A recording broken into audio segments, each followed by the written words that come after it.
তো এবার বানাবো হোয়াইট চকলেট। হোয়াইট চকলেটের ভেতরে আমি ম্যাঙ্গো পাল্প দেবো ফিলিংয়ে। তার জন্য এখানে আমি দুটো বড় বড় আম কেটে নিয়ে মিক্সিতে একবার পেস্ট করে নেব।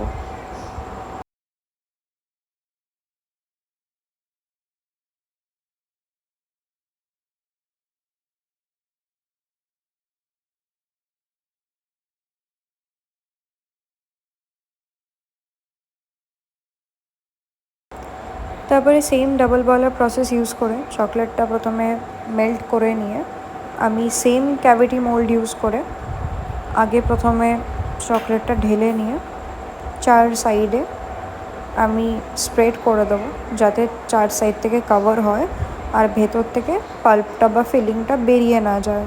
এটা স্পুন দিয়ে ভালো করে হচ্ছিল না বলে আমি হাত ইউজ করেছি, তোমরা চাইলে স্পুন দিয়ে করতে পারো।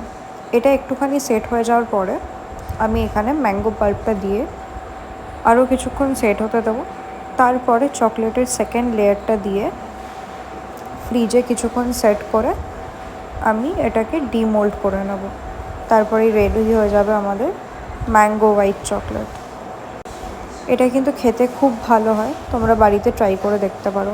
তোমরা আরও যে কোনো রকমের ফিলিং ইউজ করতে পারো, ব্লুবেরি, বাটারস্কচ বা অন্য যে কোনো ফিলিং ইউজ করতে পারো পছন্দ মতো। সেম প্রসেসেই ইউজ করতে হবে।